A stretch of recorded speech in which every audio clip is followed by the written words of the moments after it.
श्रीदेव सुमन उत्तराखंड की धरती के एक ऐसे अमर बलिदानी स्वतंत्रता सेनानी सपूत का नाम है जो एक लेखक, पत्रकार और जननायक ही नहीं बल्कि टिहरी की ऐतिहासिक क्रांति के महानायक भी थे। मशहूर हिंदी फिल्म आनंद में राजेश खन्ना का ये डायलॉग, जिंदगी लंबी नहीं बड़ी होनी चाहिए, अगर किसी व्यक्ति की जिंदगी पर फिट बैठता है तो वे हैं मात्र 29 वर्ष की अल्पायु में अपने देश के लिए शहीद होने वाले अमर शहीद श्रीदेव सुमन जी। तो आज की इस वीडियो में हम जानेंगे कि कौन थे Shridev Suman ji. So don't go anywhere, you are watching book lover कीर्ति।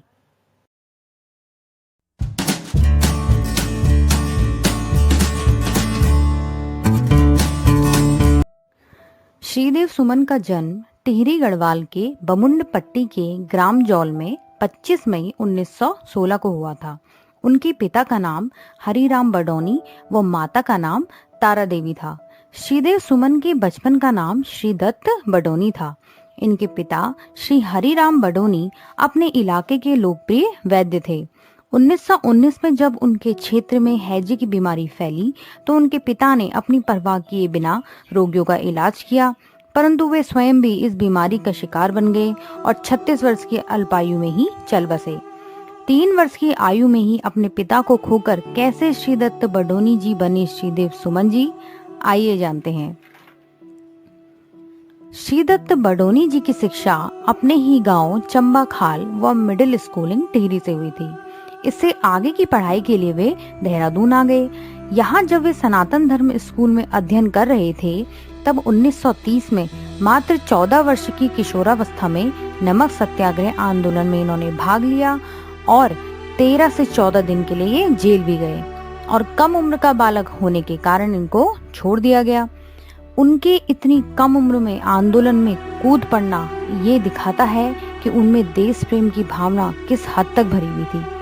इसके बाद वे देहरादून के एक स्कूल में पढ़ाने भी लगे और साथ ही साथ इन्होंने पंजाब यूनिवर्सिटी व हिंदी साहित्य सम्मेलन की परीक्षाओं की तैयारी भी करी। पंजाब विश्वविद्यालय की रत्न भूषण व प्रभाकर और हिंदी साहित्य सम्मेलन की विशारद और साहित्य रत्न परीक्षाएं इन्होंने सम्मान सहित पास की। इसके बाद शुरू हुआ श्रीदेव सुमन बनने का सफर। इसके बाद वे दिल्ली आ गए और सुमन साहित्य को लिखने में व्यस्त हो गए। 17 जून 1937 को सुमन सौरभ नाम से अपनी कविताओं का इन्होंने संग्रह प्रकाशित किया। यहीं से वे श्रीदेव सुमन कहलाए। इसके साथ ही वे हिंदू, धर्मराज, राष्ट्रमत, कर्मभूमि जैसे हिंदी व इंग्लिश समाचार पत्रों के संपादन से जुड़े भी रहे। हिंदी साहित्य सम्मेलन के भी ये सक्रिय कार्यकर्ता थे। इन्होंने गणदेश सेवा संघ, हिमालय सेवा संघ की स्थापना भी करी। 1938 में विनय लक्ष्मी नाम की लड़की से इनका विवाह हुआ।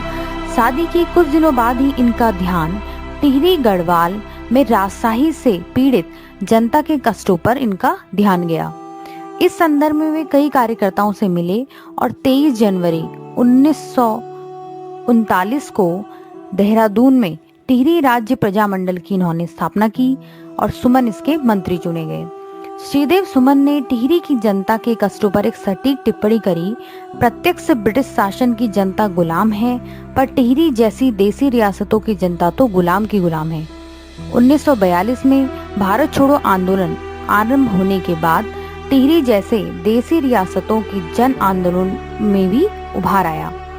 अगस्त 1942 में बम्बई में आयोजित अखिल भारतीय देसी राज्य लोक परिषद के सम्मेलन में देसी नरेशों से मांग की गई कि वे ब्रिटिश साम्राज्य से संबंध विच्छेद करें और लोगों के प्रति उत्तरदायी शासन घोषित करें।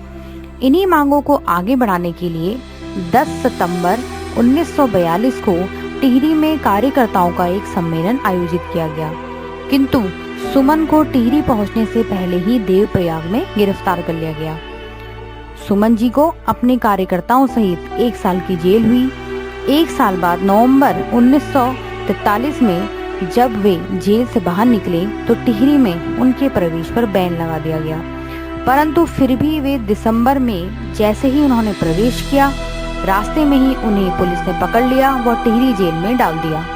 जैसे ही सुमन जेल पहुंचे उनसे माफीनामा लिखने के लिए कहा गया। उन्होंने माफीनामा लिखने से साफ इनकार कर दिया और उनके साथ अमानवीय व्यवहार किया गया। उनको डंडों से मारा गया। 35 सेर वजन वाली बेड़ियां पैरों में डाल दी गई। उन्हें खाने के लिए भूसे और रेत में सनी हुई रोटियां दी गई, जिन्हें सुमन ने खाने से साफ इनकार कर दिया और वे 1 हफ्ते तक बिना खाए पिए रहे।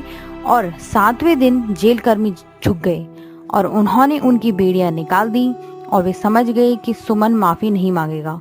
उन्होंने सुमन पर राजद्रोह का मुकदमा लगा दिया। सुमन पर टिहरी नरेश व उनके शासन के खिलाफ घृणा, द्वेष व विद्रोह फैलाने का अभियोग लगाया गया। उनको 2 साल की जेल की सजा व 200 रुपए का जुर्माना लगाया गया। अब वह एक राजनीतिक बंदी नहीं बल्कि सजा प्राप्त बंदी थे, तो उनके साथ गलत व्यवहार होने लगा। उनके कपड़े बिस्तर उनसे ले लिए गए। जेल का फटा कंबल व जेल के कपड़े उनको दिए गए और उनको रोजाना तंग किया जाने लगा।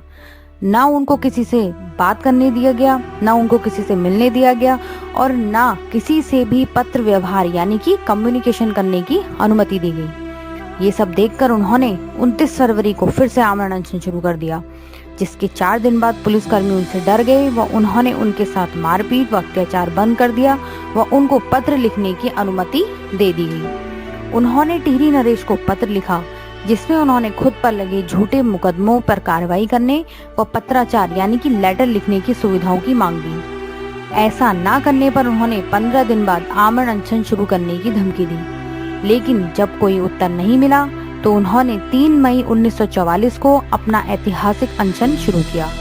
अनशन शुरू होते ही उनके साथ दोबारा मारपीट होने लगी। उनको जबरदस्ती खाना खिलाकर अनशन तोड़ने की कोशिश की गई, परंतु उन्होंने कहा, तुम मुझे तोड़ सकते हो, मोड़ नहीं सकते, और मांगे पूरी होने पर ही अनशन तोड़ने की बात कही। धीरे धीरे उनकी तबीयत बिगड़ने लगी व उनके बीमार होने की अफवाह फैलाई गई। लोगों से बोला गया कि उनको निमोनिया हुआ है, लेकिन इंजेक्शन उनको कुनैन के दिए जाने लगे। कुनैन की गर्मी ने उनके सारे शरीर को सुखा दिया, जिससे वे पानी पानी चिल्लाते रहे व उनको पानी नहीं दिया गया।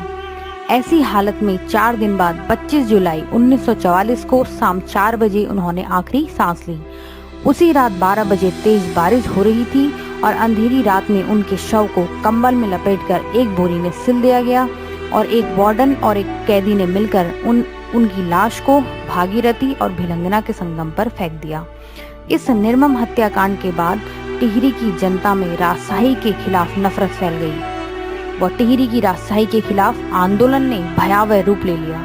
जनता के आक्रोश और परिस्थिति को भांपकर टिहरी नरेश मानवेंद्र शाह ने 1949 को विलय पत्र पर हस्ताक्षर कर दिए और 1 अगस्त 1949 को टिहरी संयुक्त उत्तर प्रदेश का जिला बन गया। तो इस तरह 29 वर्ष की उम्र में श्रीदेव सुमन ने इस संसार से विदा तो ले ली थी, लेकिन अपने देश प्रेम, दृढ़ इच्छा शक्ति व महान व्यक्तित्व से वे हमेशा के लिए अमर हो गए। तो कैसी लगी आपको आज की वीडियो? लाइक और कमेंट जरूर करें और वीडियो को शेयर करना ना भूलें। तो मिलते हैं नेक्स्ट वीडियो में एक और महान व्यक्तित्व के साथ। तो स्टे होम, स्टे सेफ।